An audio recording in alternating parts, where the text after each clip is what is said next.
ओम नमो भगवते वासुदेवाय नमः।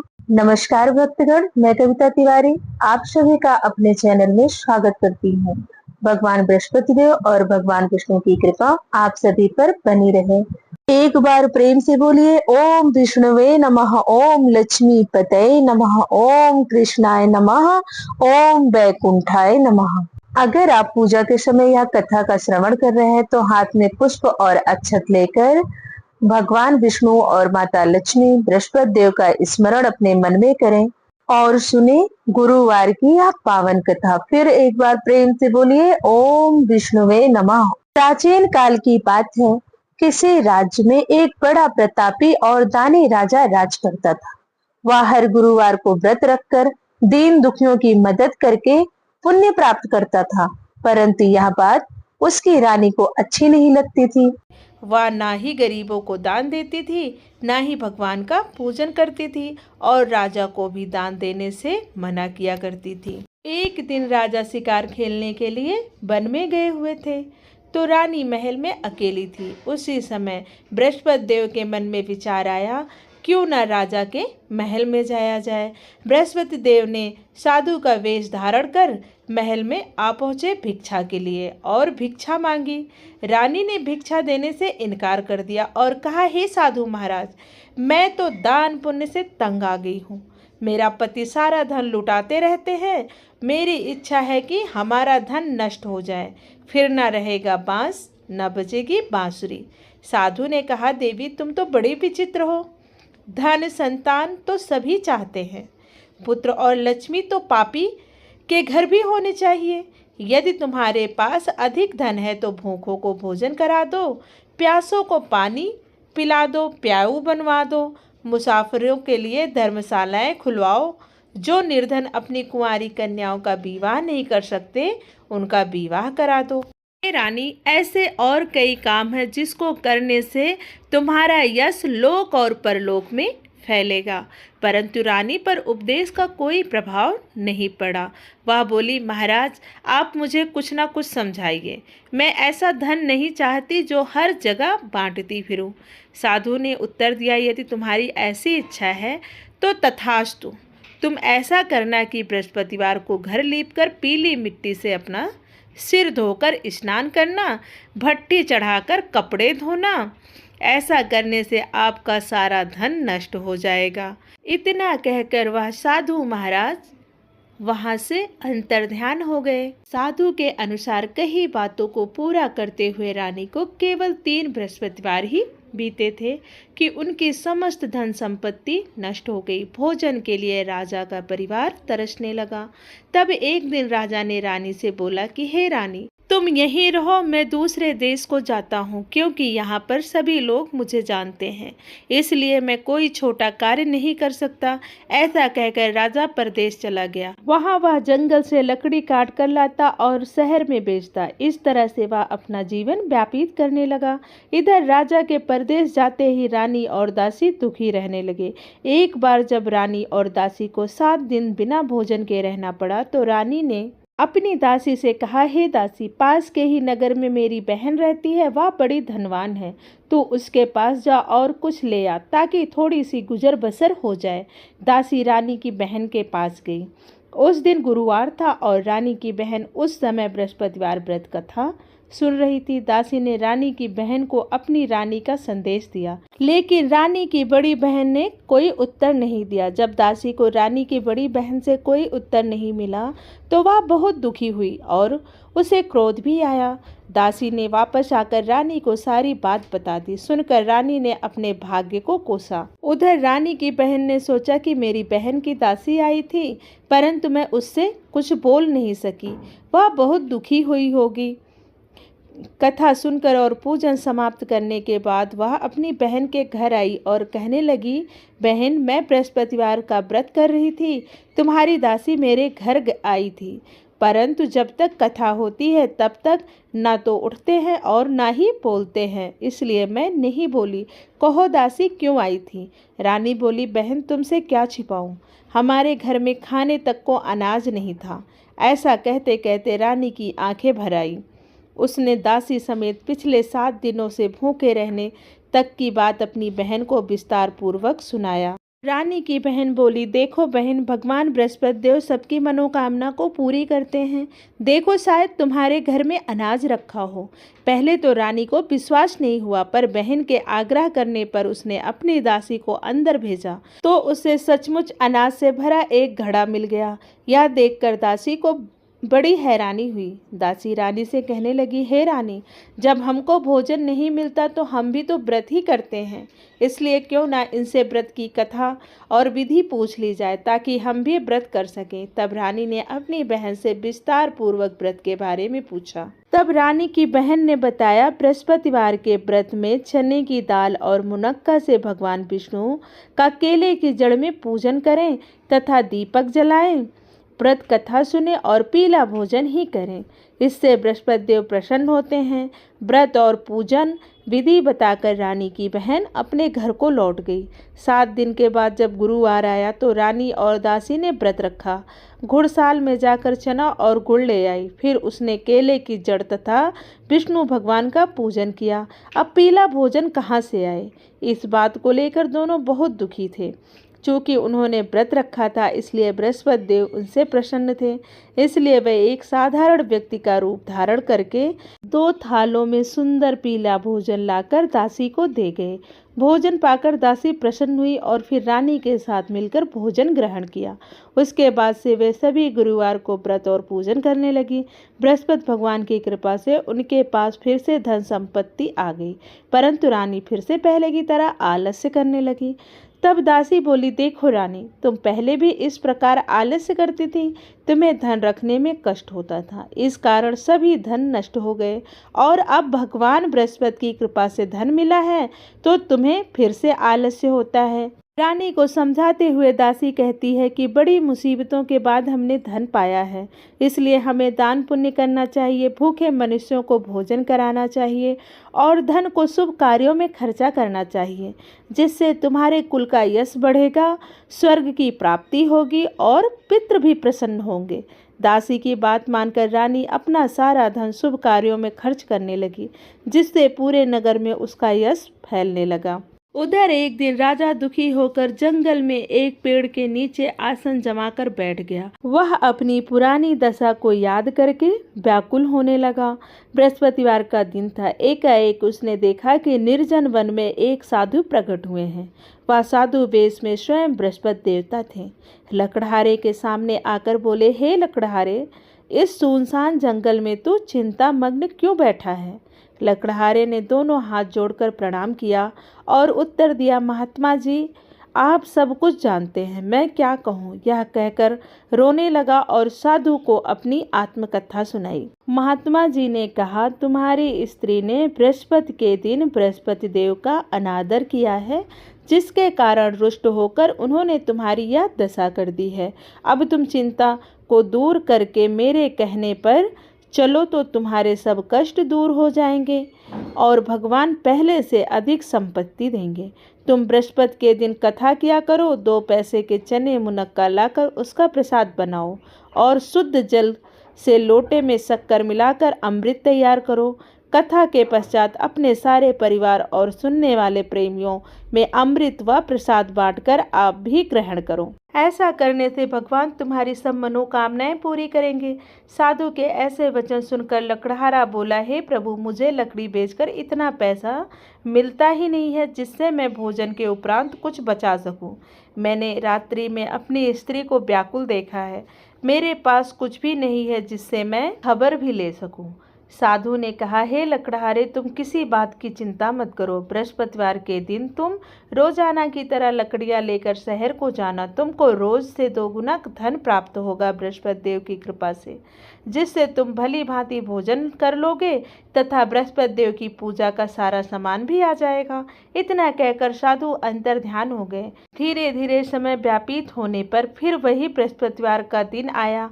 लकड़हारा जंगल से लकड़ी काटकर किसी शहर में बेचने गया। उसे उस दिन और दिन से अधिक पैसा मिला। राजा ने चना गुड़ आदि लाकर गुरुवार का व्रत किया।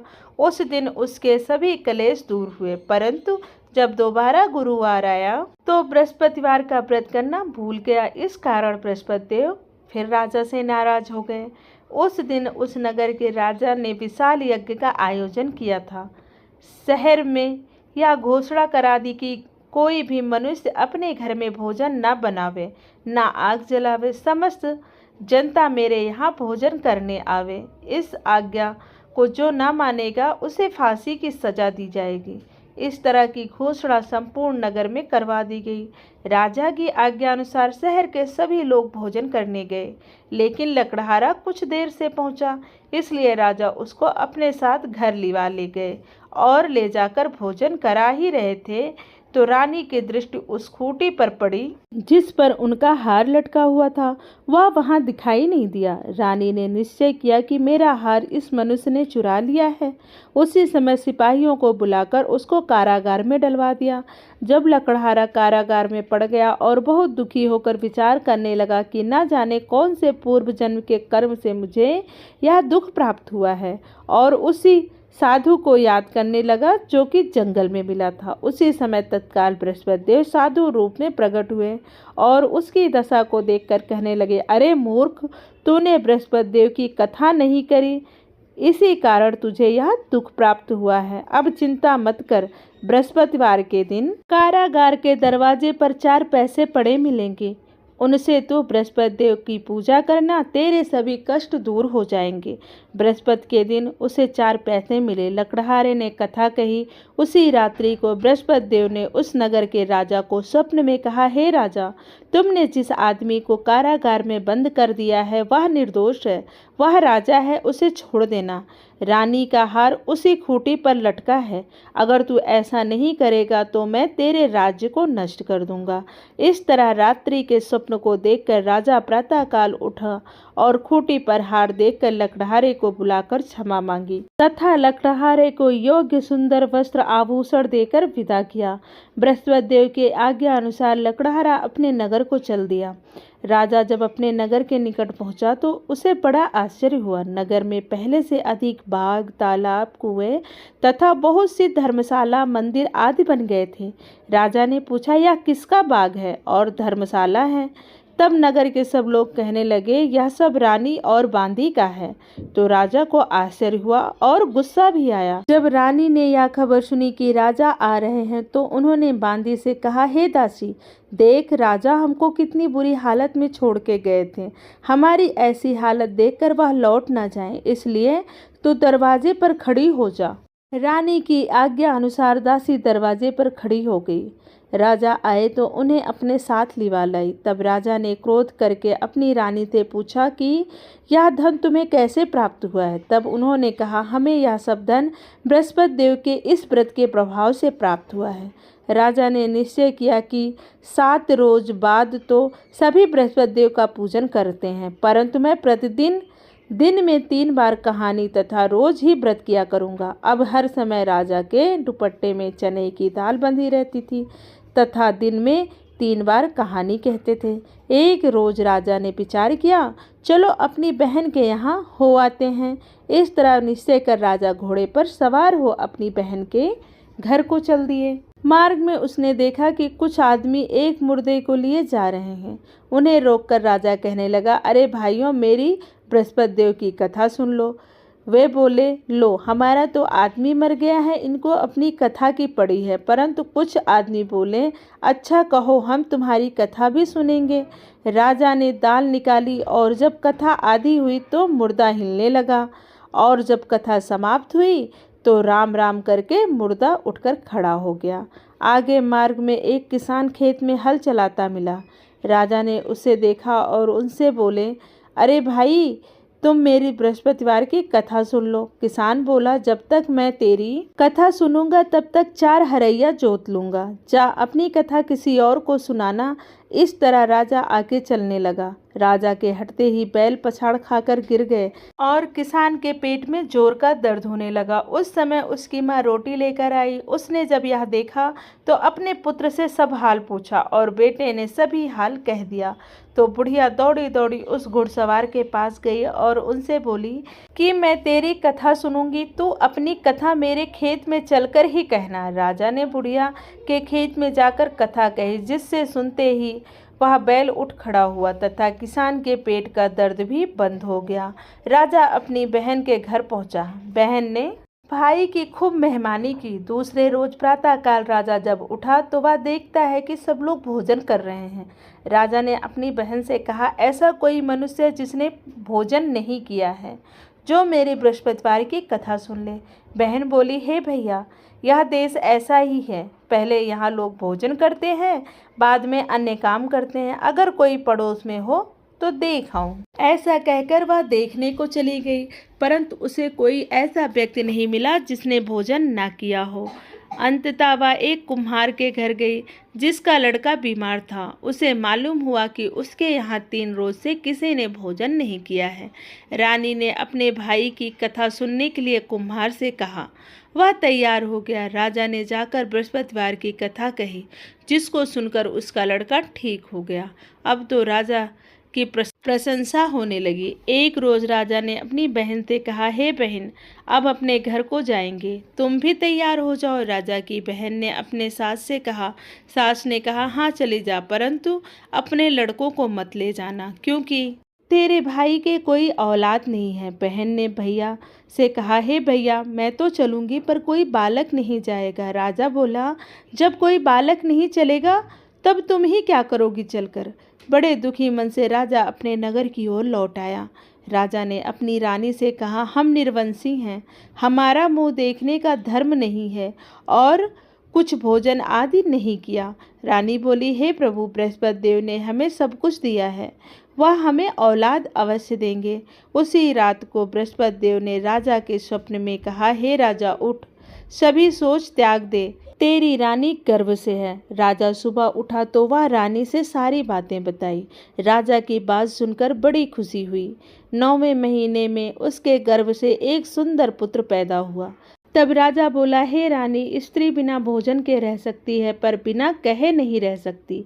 जब मेरी बहन आवे तुम उससे कुछ मत कहना। रानी ने सुनकर हाँ कर दिया। जब राजा की बहन ने यह शुभ समाचार सुना तो वह बहुत खुश हुई तथा बधाई लेकर अपने भाई के यहाँ आई। तब रानी ने कहा, घोड़ा चढ़कर तो आई नहीं, गधा चढ़ी आई। तब बहन बोली, हे भाभी, अगर मैं ऐसा नहीं कहती तो तुम्हारे औलाद कैसे होती। आइए अब सुनते हैं गुरुवार के दिन सुनी जाने वाली बृहस्पति देव की कथा। प्राचीन काल में एक ब्राह्मण रहता था। वह बहुत निर्धन था, उसके कोई संतान नहीं थी। उसकी स्त्री बहुत मालिनता के साथ रहती थी। वह स्नान न करती, किसी देवता का पूजन न करती। इससे ब्राह्मण देवता बड़े दुखी थे। बेचारे बहुत कुछ कहते थे, किंतु उनका कुछ परिणाम ना निकलता। भगवान की कृपा से ब्राह्मण की स्त्री के कन्या रूपी रत्न पैदा हुआ। कन्या बड़ी होने पर प्रातः स्नान करके विष्णु भगवान का जाप व बृहस्पतिवार का व्रत करने लगी। अपने पूजन पाठ को समाप्त करके विद्यालय को जाती तो अपनी मुट्ठी में जौ भर के ले जाती और पाठशाला के मार्ग में डालती जाती। तब ये जौ स्वर्ण के हो जाते। लौटते समय उनको बिनकर घर ले आती थी। एक दिन वह बालिका सूप में उस सोने के जौ को फटकार कर साफ कर रही थी कि उसके पिता ने देख लिया और कहा, हे बेटी, सोने के जौ को साफ करने के लिए सोने का सूप भी होना चाहिए। दूसरे दिन बृहस्पतिवार था। इस कन्या ने व्रत रखा और बृहस्पति देव से प्रार्थना करके कहा, मैंने आपकी पूजा सच्चे मन से की हो तो मेरे लिए सोने का सूप दे दो। बृहस्पति देव ने उसकी प्रार्थना स्वीकार कर ली। रोजाना की तरह वह कन्या जौ फैलाती हुई जाने लगी। जब लौटकर जौ बिन रही थी तो बृहस्पति देव की कृपा से सोने का सूप मिला। उसे वह घर ले आई और उसमें जौ साफ करने लगी, परंतु उसकी माँ का वही ढंग रहा। एक दिन की बात है कि वह कन्या सोने के सूप में जौ साफ कर रही थी। उस शहर का राजपुत्र वहां से होकर निकला। इस कन्या के रूप और कार्य को देखकर मोहित हो गया तथा अपने घर जाकर भोजन तथा जल त्याग कर उदास होकर लेट गया। राजा को जब इस बात का पता लगा तो अपने प्रधानमंत्री के साथ उसके पास गए और बोले, हे बेटा, तुम्हें किस बात का कष्ट है? किसी ने अपमान किया है अथवा और कोई कारण हो सो मुझसे कहो, वही कार्य मैं करूंगा जिससे तुम्हें प्रसन्नता मिले। अपने पिता की राजकुमार ने बातें सुनी तो वह बोला, मुझे आपकी कृपा से किसी बात का दुख नहीं है। किसी ने मेरा अपमान नहीं किया है, परंतु मैं उस लड़की से विवाह करना चाहता हूँ जो सोने के सूप में जौ साफ कर रही थी। वह सुनकर राजा आश्चर्य में पड़ गया और बोला, हे बेटा, इस तरह की कन्या का पता तुम ही लगाओ, मैं उसके साथ तेरा विवाह अवश्य करवा दूंगा। राजकुमार ने उस लड़की के घर का पता बताया। तब मंत्री उस लड़की के घर गया और ब्राह्मण देवता को सभी हाल बताया। ब्राह्मण देवता राजकुमार के साथ अपनी कन्या का विवाह करने के लिए तैयार हो गए तथा विधि विधान के अनुसार ब्राह्मण की कन्या का विवाह राजकुमार के साथ संपन्न हो गया। कन्या के घर से जाते ही पहले की भांति ब्राह्मण देवता के घर में गरीबी का निवास हो गया। अब भोजन के लिए भी अन्न बड़ी मुश्किल से मिलता था। एक दिन दुखी होकर ब्राह्मण देवता अपनी पुत्री के पास गए। बेटी ने पिता की दुखी अवस्था को देखकर और अपनी माँ का हाल पूछा। तब ब्राह्मण ने सभी हाल कहा। कन्या ने बहुत सा धन देकर अपने पिता को विदा किया। इस तरह ब्राह्मण का कुछ समय सुखपूर्वक व्यतीत हुआ। कुछ दिन बाद फिर वही हाल हो गया। ब्राह्मण फिर अपनी कन्या के घर गया और सारा हाल कहा। तो लड़की बोली, हे पिताजी, अब आप अपने साथ माताजी को भी यहीं लिवा लाओ, मैं उसे विधि बता दूंगी जिससे गरीबी दूर हो जाए। वह ब्राह्मण देवता अपनी स्त्री को साथ लेकर पहुँचे तो अपनी माँ को समझाने लगी, हे माँ, तुम प्रातःकाल प्रथम स्नान आदि करके विष्णु भगवान का पूजन करो तो दरिद्रता दूर हो जाएगी। परंतु उसकी बात माँ नहीं मानी और प्रातःकाल उठकर अपनी पुत्री के बच्चों का जूठन को खा लिया।